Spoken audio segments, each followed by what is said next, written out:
Hi, in this video I'm going to be looking at the French exchange for black. So it starts off with e4, e6, d4, d5, and now e takes d5.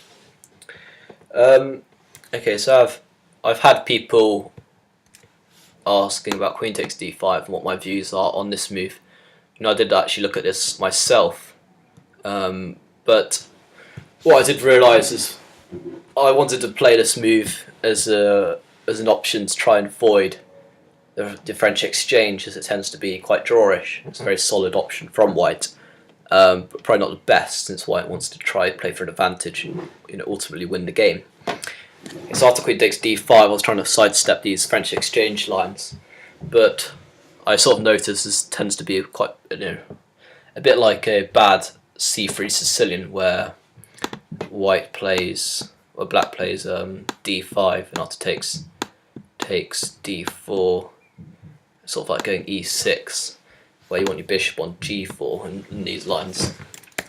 So okay, it's not quite the same as the pawn still on c7, but after like moves like knight f3, c5, c3, position quickly transposes into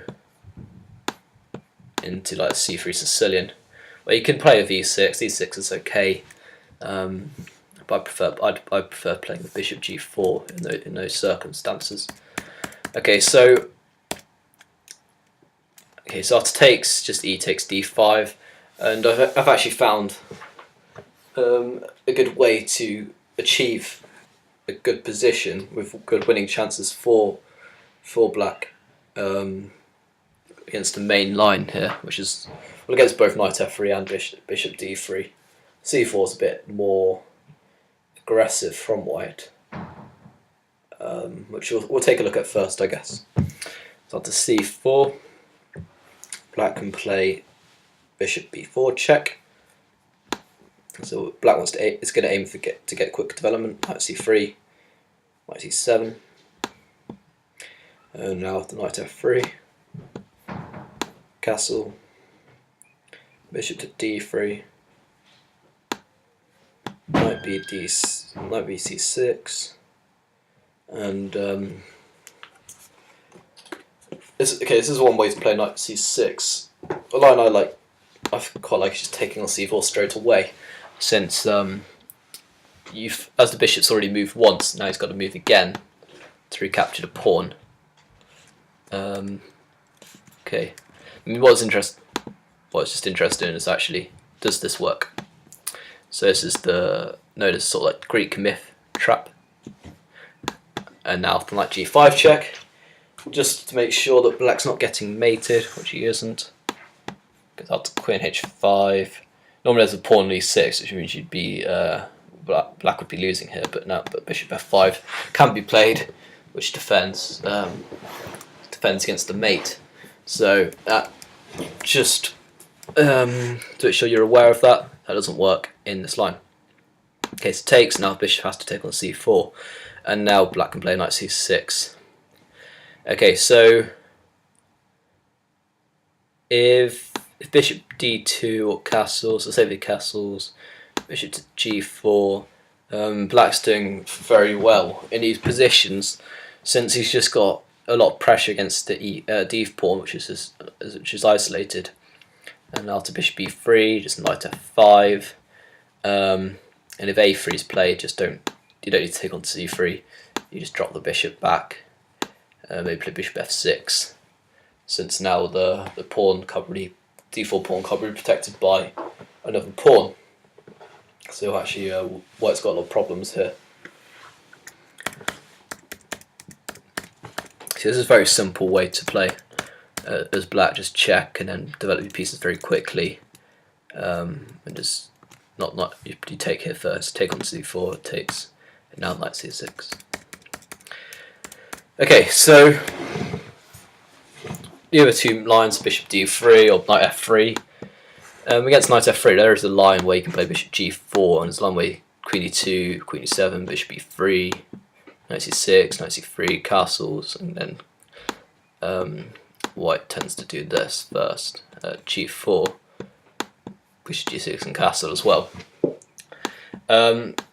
to get this sort of position. I mean, okay, you can play like this. This is also very playable for black. I think Shirov played. Let's play this as black, and I remember looking at a game where I think he played f6 here, which was a good idea, stopping the knight coming to any g5 or e5 squares. Ultimately, stopping the knight coming to e5. I can't remember what Shirov did. I looked at this quite a while ago now. I think he played moves like knight to b4, attacking the c2 pawn, and he developed the knight via e7. Okay, so this is interesting, but most of the time you don't get people playing these. If you play bishop g4, they might get bishop d3. Against both knight f3 and bishop d3, I'll just do the same thing. I just play bishop d6, maybe bishop d3, knight c6, c3, knight g7. So I just play the same sort of plan. Knight bd2, bishop g4, castle, knight f6, stopping the knight moves after the queen moves. And now say if maybe rook e1, queen d7, h3 might be played, but now just bishop h5, and now white tends to get a big attack. This is also fine. So play knight g6, and after pawn moves, knight back to e7. And if g4, you can just take bishop takes, and queen takes. You got so much pieces coming in towards white's king. And after this, maybe a5, but I think white's plan's a bit too slow. So it's knight f4, maybe bishop f1. Play like g5. And you see that black's position is completely fine. After moves like b6, you can just take and play a6. Stick your king on b8, and it's very hard for white to break through. Its main breaking point is probably going to be c4, but just hide your king on b8, and you've also got a big attack coming as well, with g4 being the threat. So this is how I play against knight f3, and it's sort of similar idea against bishop d3. And the great thing about playing like this is there's not much to learn. So say knight c6 now, maybe it's attacking the pawn, just play c3, bishop d6, knight f3, knight g7, castle, bishop g4. Okay, so say they play bishop g5, play f6, bishop back to h4. You can just play like this. It's castle, and after they take, you take. Knight maybe can b2, it's not knight g6, and now say they go b4. You just do the same plan. Knight back to e7, a4. Maybe stick a knight on f4, attacking the bishop, and it's hard to see where the bishop's going to go really. Maybe bishop e2.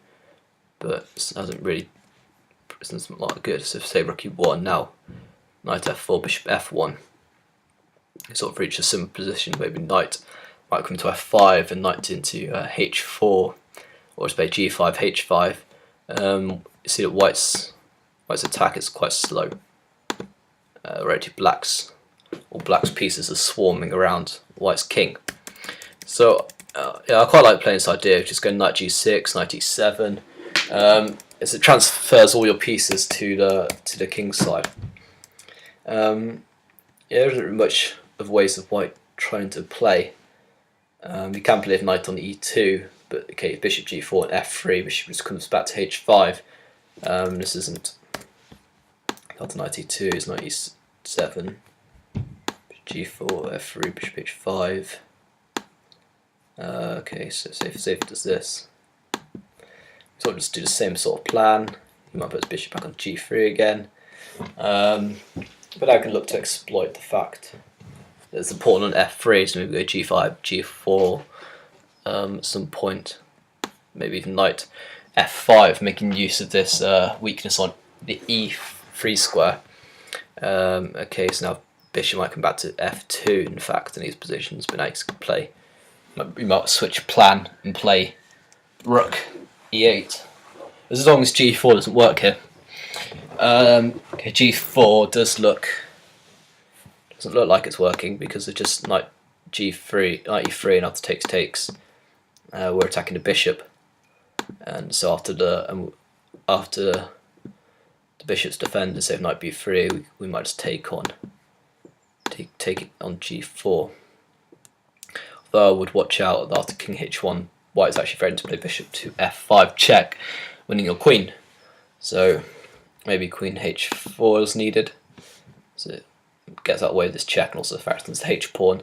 I think white's also just doing very well here. I mean, as far as I'm aware, I don't think white can actually stop the mate very easily. He might be able to play check and then try h3, but then rook takes h3.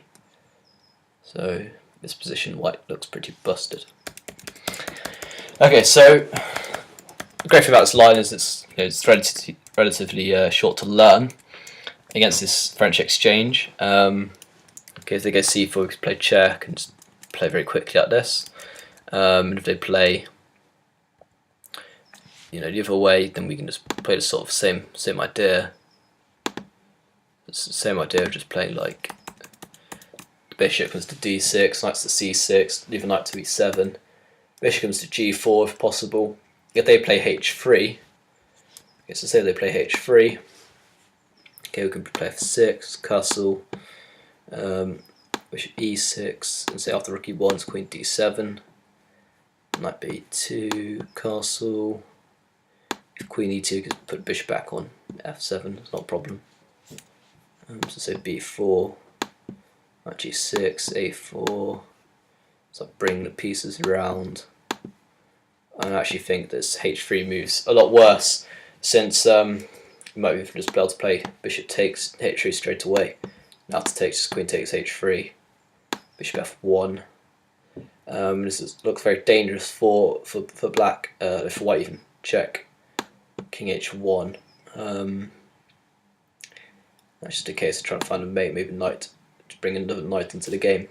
If you don't want to sack, then you can just play g5. There's also the way to play it. G4 and just smash open the king that way. Rook g8. So this is also fine. So overall, with this line, I actually don't mind playing against the French exchange anymore. I used to hate it. I used to think, oh, it's a draw, pre-drawish. It's hard for me to win. But yeah, this line certainly does work well for black. Okay, so I did mention at the start of the video my views on queen takes d5. Just in case you're wondering, I don't think this move is particularly that good. Okay, well, I did look briefly that it can transpose into sort of like a Sicilian, c3 Sicilian, which could be quite beneficial if your opponent doesn't normally play the c3 Sicilian against the Sicilian. But I think after queen takes d5, there must be other ways for white to play this. Maybe just knight c3, queen a5. This is sort of like a Scandinavian, apart from after d4 you've got e6, which must be bad. Because e6, you want your bishop on f5 first before playing e6. So yes, this knight c3 is probably a better way for white to play this. So yeah, okay, so queen takes d5. Okay, it's interesting, but I probably won't play it myself. It sort of just goes into Scandinavian, which I have no desire of playing. Okay, so that'll conclude the video on the French exchange. It's not too much to learn, especially if you just sort of do the same thing against most of white's plans. Anyway, thanks for watching. Bye.